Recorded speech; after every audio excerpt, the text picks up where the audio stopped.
Hello साथियों, आप सभी का स्वागत है आपके अपने YouTube channel CDP queen Himanshi ma'am पर। दोस्तों, आज की हमारी क्लास होने वाली है बेहतरीन, क्योंकि आज हम करने वाले हैं मानव रोग के बारे में बात। दोस्तों, मानव रोग जो है वो आप कोई भी एग्जाम देकर देख लीजिए, हर जगह पे पूछा जाता है कोई ना कोई रोग। ये रोग मतलब किससे होता है, इसका कारण क्या है, रोग वाहक क्या होता है, या फिर ये इसका जीवाणु है या फिर विषाणु है, किसके द्वारा होता है, ये सब। तो आज हम इसी पर बात करने वाले हैं। तो चलिए शुरू करते हैं अपनी आज की क्लास। आज की क्लास है हमारी मानव रोग से संबंधित। तो मानव रोग किस प्रकार से होते हैं, या तो जन्मजात होते हैं या फिर उपार्जित रोग होते हैं। तो जन्मजात में कैसे होते हैं? जन्मजात में सामान्यतः वो रोग होते हैं जो माता और पिता से उनके संतानों में पहुंच जाते हैं, वो होते हैं जन्मजात। कैसे होते हैं? जो उनके माता पिता से उनकी संतानों में पहुंच जाते हैं अपने आप ही, उन्हें कहते हैं जन्मजात रोग। दूसरे होते हैं उपार्जित रोग, जो संक्रामक या फिर गैर संक्रामक तरीके से होते हैं। आगे देखते हैं। लिंग गुणसूत्रों में परिवर्तन से होने वाले रोगों के बारे में थोड़ी बात करते हैं। ऐसे कौन कौन से रोग हैं जो लिंग गुणसूत्रों में परिवर्तन से होते हैं, या तो उनमें कमी होती है या फिर उनमें वृद्धि होती है, उनसे उत्पन्न होते हैं। तो चलिए बात करते हैं। पहला होता है हीमोफीलिया। बहता हुआ खून बंद नहीं होता, ये एक्स गुणसूत्र पर विकृत जीन के कारण होता है। हीमोफीलिया किस कारण हो जाता है दोस्तों? ये जो हमारा एक्स गुणसूत्र होता है उसके ऊपर विकृत जो जीन जो है उसके आ जाने से कारण होता है हीमोफीलिया। आगे देखते हैं। ये रोग जो है ब्रिटेन की महारानी विक्टोरिया को हो गया था, इसलिए इसी रोग को शाही रोग भी कहा जाता है। किसको? हीमोफीलिया को हम शाही रोग के भी नाम से जानते हैं। ऐसे रोगियों में कृत्रिम रूप से रक्त का बहना रोका जाता है, यानी कि ये अपने आप नहीं रुकता है, इसको कृत्रिम रूप से रोकना पड़ता है। आगे देखते हैं। नंबर 2 है उपार्जित रोग। ये इस प्रकार के रोग हैं जो उपार्जित यानी कि किसी संक्रमक के द्वारा आते हैं या फिर गैर संक्रामक तरीके से हमारे अंदर आ जाते हैं। देखते हैं कौन से हैं। पहले हम बात कर लेते हैं संक्रामक या फिर अ, संक्रमण के द्वारा कौन कौन से रोग हमारे अंदर आते हैं। देखिए, जीवाणु से हो सकते हैं, विषाणु से, कवक से, प्रोटोजोआ से, कृमि आदि से ये रोग होते हैं। कौन से संक्रामक जो रोग हैं वो जीवाणु से हो सकते हैं, वायरस से हो सकते हैं, कवक से हो सकते हैं, प्रोटोजोआ से हो सकते हैं और कृमि आदि से हो सकते हैं। यह रोग रोगी व्यक्ति से संक्रमित वस्तुओं से या फिर संक्रमित जल व भोजन से तथा संक्रमित जंतुओं से स्वस्थ मनुष्य में फैलते हैं। कैसे फैलते हैं ये सारे के सारे रोग जो हैं? ये जो संक्रामक रोग जिनकी हम बात कर रहे हैं, ये दोस्तों किसी रोगी व्यक्ति से या फिर संक्रमित वस्तुओं से या फिर संक्रमित जल व भोजन से या संक्रमित जंतुओं से स्वस्थ मनुष्य में फैल सकते हैं या फिर फैलते हैं। आगे चलते हैं। अब हम बात करने वाले हैं जो रोग जीवाणु से होते हैं। किसके बारे में बात करेंगे? जीवाणु से होने वाले रोगों के बारे में बात करेंगे। आप इसको नोट करते जाना दोस्तों। पहला है जीवाणु से होने वाला रोग टीबी, जिसके अन्य नाम है, जैसे कि एक है ट्यूबरकुलोसिस, दूसरा है तपेदिक। टीबी को क्या बोलते हैं? ट्यूबरकुलोसिस या फिर तपेदिक भी इसको बोलते हैं। इस रोग का कारक होता है माइक्रो बैक्टीरियल ट्यूबरकुलोसिस। इसका कारण क्या होता है? इसका कारण होता है या फिर कारक होता है माइक्रो बैक्टीरियल ट्यूबरकुलोसिस। इसको नोट करने आप लोग। टीबी रोग का कारक क्या होता है? Micro bacterial tuberculosis. आगे देखते हैं। इसके परीक्षण के लिए मेंटाक्स परीक्षण होता है। कौन सा होता है? मेंटाक्स परीक्षण किया जाता है टीबी के परीक्षण के लिए। आगे चलते हैं। इसका उपचार क्या है? इसका उपचार है एंटीबायोटिक दवाएं। एंटीबायोटिक जो दवाएं होती हैं ये इसका उपचार है। इसका टीका भी है, इसका नाम है BCG या फिर बेसिलस कामेट गुएरिन। ये आपको इसका अगर टीके के बारे में पूछा जाएगा तो वहाँ पर BCG अधिकतर लिखा होता है, लेकिन इसको भी याद रखना, बेसिलस कामेट गुएरिन इसका टीका लगाया जाता है जिसको टीबी रोग हो जाता है। आगे चलते हैं। तो साथियों, हमारा अगला रोग है जीवाणु से होने वाला अगला रोग कौन सा है? अगला रोग है टाइफाइड, या फिर इसको मोती झरा भी बोलते हैं। क्या बोलते हैं? टाइफाइड या मोती झरा। तो चलिए बात करते हैं इसके बारे में थोड़ी सी। मोती झरा के बारे में बात करते हैं। इसका कारक होता है साल्मोनेजा टाइफी। क्या होता है? साल्मोनेजा टाइफी। संक्रमण देखते कैसे होता है? दूषित जल से होता है, भोजन से आंतों में संक्रमण हो जाता है, या तो फिर दूषित जल से होता है या फिर भोजन के द्वारा हमारे आंतों में संक्रमण हो जाता है, जिसका कारण हो जाता है टाइफाइड बनना। अब देखते हैं इसका उपचार क्या है। इसका उपचार है एंटीबायोटिक दवाएं। क्या है? एंटीबायोटिक दवाएं। इसका टीका है TAB या फिर टाइफाइड पैरा टाइफाइड A व B। इस टीके का नाम क्या है? टाइफाइड पैरा टाइफाइड A व B, इस नाम से जानते हैं इसका टीका को।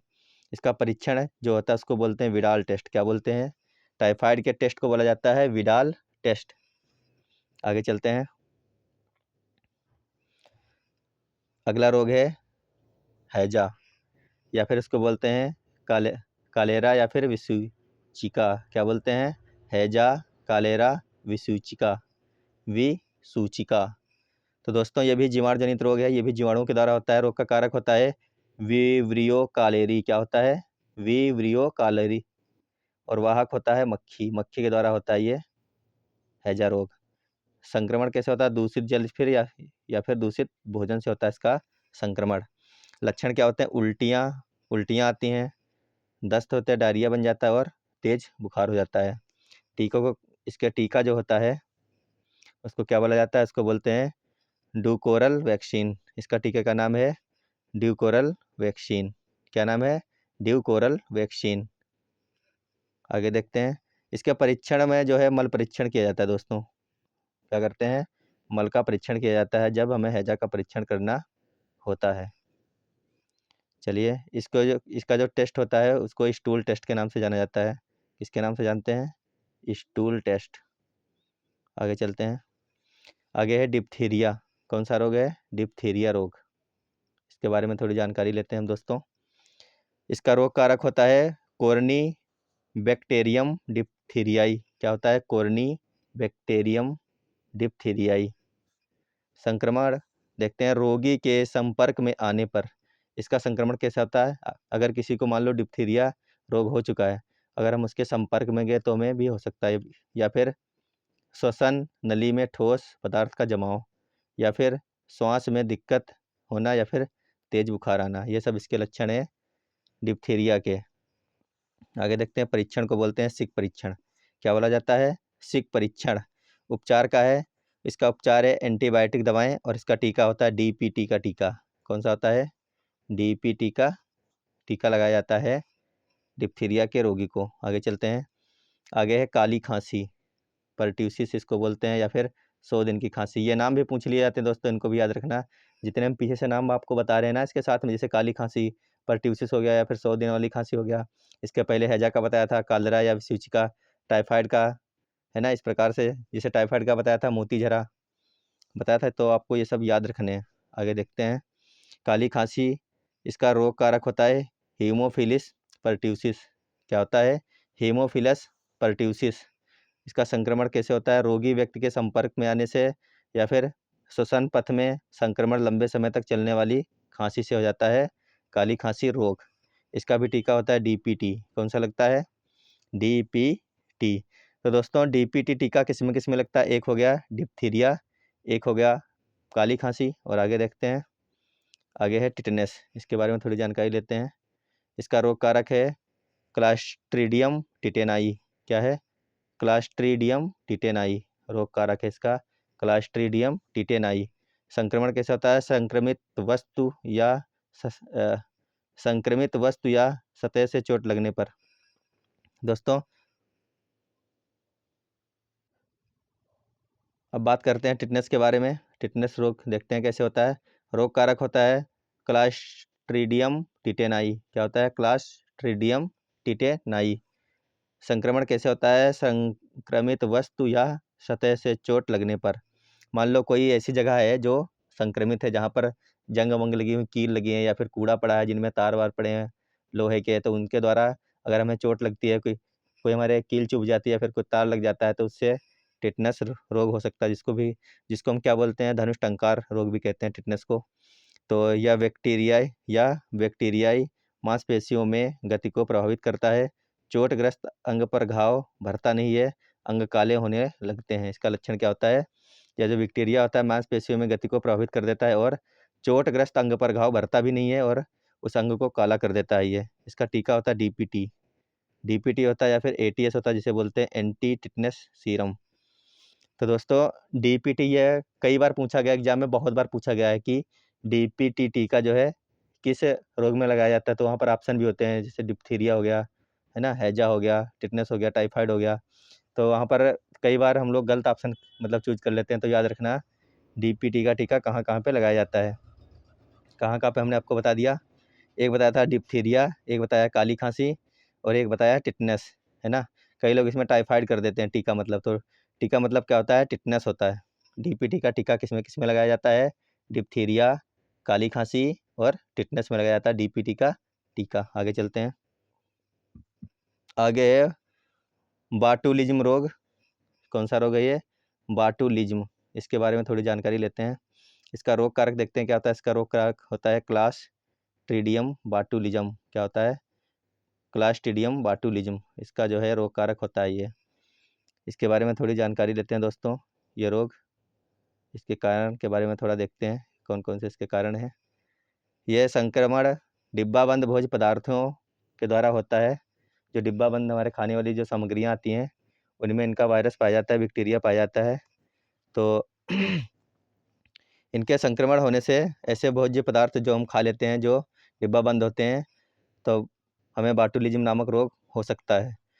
इसमें क्या हो जाता है, फूड पॉइजनिंग हमारे शरीर के अंदर बन जाती है। क्या बन जाता है साथियों, फूड पॉइजनिंग हो जाती है, जिसे खाद्य विषाक्तता कहते हैं। क्या कहते हैं, खाद्य विषाक्तता कहते हैं। या क्या होता है, यह अवायवीय होते हैं, मतलब कि जहाँ पे हवा नहीं जा सकती वहाँ पर होते हैं ये। इनमें तंत्रिका तंत्र एवं पेशी तंत्र प्रभावित होता है। ये जो बाटुलिज्म बीमारी होती है, जिसको मतलब कि अपनी भाषा में फूड पॉइजनिंग बोल लेते हैं, कि ऐसा कुछ खा लिया कि जिससे पेट में फूड पॉइजनिंग बन गई। तो ये किस कारण से हो जाता है, ये डिब्बाबंद चीज़ों, जो जैसे कि चिप्स आती हैं, नमकीन आती हैं, जो पैकेटों में बंद रहती हैं, जिनके अंदर हवा का आना जाना नहीं होता है, उनसे ये बीमारी होती है, बाटुलिज्म बीमारी। तो इसका टीका उपलब्ध नहीं है अभी तक, और उपचार होता है, एंटीबायोटिक्स दवाएं होती हैं जो, वो इसके उपचार में प्रयोग की जाती हैं। आगे चलते हैं। आगे है कुष्ठ रोग या लेप्रोसी। इसके बारे में देखते हैं दोस्तों। रोग कारक होता है माइको बैक्टीरियम लेप्रो। क्या होता है, माइक्रोबैक्टीरियम लेप्रो। देखते हैं संक्रमण का कारण इसका क्या होता है। रोगी व्यक्ति के संपर्क में आने से, मान लो किसी को कुष्ठ रोग हो गया, अगर हम उसके संपर्क में गए तो हमें भी हो सकता है ये कुष्ठ रोग। या फिर किसी गंदी जगह पर रहने से भी ये रोग हो सकता है। किसी गंदी जगह पर मतलब जहाँ पे पानी यानी भरा रहता हो, या फिर आसपास काफ़ी गंदगी हो, कूड़ा पड़ा रहता हो, लेटरिन बाथरूम पड़ी रहती हो, तो ऐसी जगह पर रहने से भी ये बीमारी हो सकती है, कुष्ठ रोग वाली। देखते हैं इसमें शरीर के दूरस्थ भाग जैसे अंगुलियां, नाक, ललाट आदि गलने लगते हैं। मान लो किसी को कुष्ठ रोग की बीमारी होती है, तो देखते हो, अगर आपने कभी देखा हो, तो उसके नाखून जो है काले पड़ जाते हैं, उसके बाद में काले पड़ के टूटने लगते हैं, फिर क्या होते हैं, नाखून गल जाते हैं। तो ये सब इसके लक्षण होते हैं कुष्ठ रोग के। इसका टीका जो है, मतलब इसकी वैक्सीन क्या है, BCG। कौन सा लगता है, BCG। और उसका उपचार है एंटीबायोटिक दवाएं। आगे देखते हैं प्लेग या काली मौत। आगे कौन सी बीमारी है, प्लेग, या फिर इसको बोलते हैं काली मौत। देखते हैं प्लेग के बारे में थोड़ी जानकारी लेते हैं। प्लेग रोग कारक होता है येरसीनिया पेस्टिस। क्या होता है, येरसीनिया पेस्टिस। तो रोग वाहक देखते हैं इसका क्या होता है। इसका रोग वाहक होता है जेनोपसिला चियोपसिस, या इसको पिस्सू, पिस्सू अर्थात चूहे के द्वारा होता है। प्लेग बीमारी जो है किसके द्वारा फैली थी, चूहों के द्वारा फैली बीमारी थी प्लेग बीमारी। देखते हैं संक्रमण, संक्रमित चूहों के संपर्क में आने से, या फिर शरीर के दूरस्थ हिस्सों में ग्रे ग्रीन होने से, या अंग काले पड़ने लगते हैं, तेज बुखार आता है। इसका जो कारण होता है वो चूहे होते हैं, और जब ये हो जाता है तो शरीर के दूरस्थ भाग जैसे उंगलियां हैं, ये सब कैसी होती हैं, ग्रेगीन होने से या अंग काले पड़ने लगते हैं। ये सब सारे अंग कैसे हो जाते हैं, काले काले हो जाते हैं सारे अंग, और इसमें तेज बुखार भी आने लगता है जब प्लेग होती है। इसका परीक्षण क्या कहलाता है, इसका परीक्षण कहलाता है वाइसन स्टेन परीक्षण। इसके परीक्षण को बोलते हैं वाइसन स्टेन परीक्षण। ये याद रख लेना दोस्तों, क्वेश्चन आ सकता है कि प्लेग का परीक्षण क्या कहलाता है। याद रखना, प्लेग का परीक्षण कहलाता है वाइसन स्टेन परीक्षण। इसका उपचार, इसका उपचार भी होता है, एंटीबायोटिक दवाएं होती हैं। क्या होती हैं, एंटीबायोटिक दवाएं। आगे चलते हैं।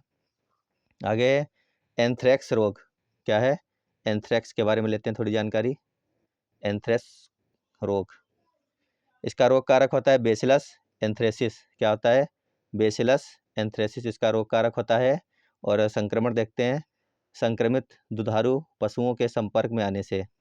एंथ्रेक्स का रोग कारक क्या होता है, बेसिलस एंथ्रोसिस। और संक्रमण कैसे फैलता है, संक्रमित दुधारू पशुओं के संपर्क में आने से यह जो है श्वसन तंत्र को मतलब कि प्रभावित कर देता है। सांस लेने में दिक्कत होती है। जब हमें एंथ्रेक्स बीमारी हो जाती है तो हमें सांस लेने में दिक्कत होने लगती है। इसका प्रयोग जैविक हथियार के रूप में किया जाता है। किसका? एंथ्रेक्स जो रोग कारक होता है जीवाणु, इसका प्रयोग अधिकतर कहाँ किया जाता है? जैविक हथियार बनाने के रूप में किया जाता है। आगे देखते हैं, इसकी वैक्सीन है एंथ्रेक्स वैक्सीन, जिसका नाम है एंथ्रेक्स वैक्सीन। इसका उपचार भी क्या है? एंटीबायोटिक दवाएं हैं और वैक्सीन है एंथ्रेक्स वैक्सीन। याद रखना ये एंथ्रेक्स वैक्सीन, इसी के नाम पर है, इसका नाम है एंथ्रेक्स रोग, तो इसकी वैक्सीन है एंथ्रेक्स वैक्सीन। और इसका कारक क्या होता है? इसका कारक होता है बेसिलस एंथ्रेसिस। अब चलते हैं आगे। आगे है निमोनिया रोग, इसका कारक देखते हैं डिप्लोकोकस। क्या होता है? डिप्लोकोकस या फिर स्टेप्टाकोकस, डिप्लोकोकस या फिर स्टेप्टाकोकस, ये इसके रोग कारक है निमोनिया के। इसका संक्रमण फैलता है रोगी के संपर्क में आने से। इनमें क्या होता है? इनमें फेफड़े प्रभावित हो जाते हैं, सांस लेने में कठिनाई होने लगती है, फेफड़ों में पानी भर जाता है। इसका उपचार होता है एंटीबायोटिक दवाएं। या सभी रोग जीवाणु से होने वाले रोग थे जो हमने आज पढ़े हैं। तो दोस्तों अब हमारी क्लास जो कल आएगी वो आएगी विषाणु से संबंधित। उनमें जितने भी रोग हम करवाएंगे आपको वो सारे के सारे विषाणु से होने वाले रोग होंगे। और आज जितने आपको रोग कराए गए हैं वो सारे के सारे कैसे रोग थे? वो सारे के सारे जीवाणु जनित रोग थे। और कल जितनी भी हम बात करेंगे वो सारी की सारी विषाणु से संबंधित बात करेंगे। आप लोग इनको नोट करके रख लेना कि ये सब रोग कैसे कैसे हो, मतलब इनका रोग का कारण क्या होता है, इनमें कौन सी वैक्सीन लगाई जाती है, ये सब आपको नोट करके रखना है। और इनका टेस्ट का नाम क्या होता है, मतलब परीक्षण जो होता है वो किस नाम से उसको बोला जाता है। तो आप कमेंट बॉक्स में बताना कि दोस्तों आज की क्लास आपको कैसी लगी। क्लास देखने के लिए धन्यवाद। Bye bye.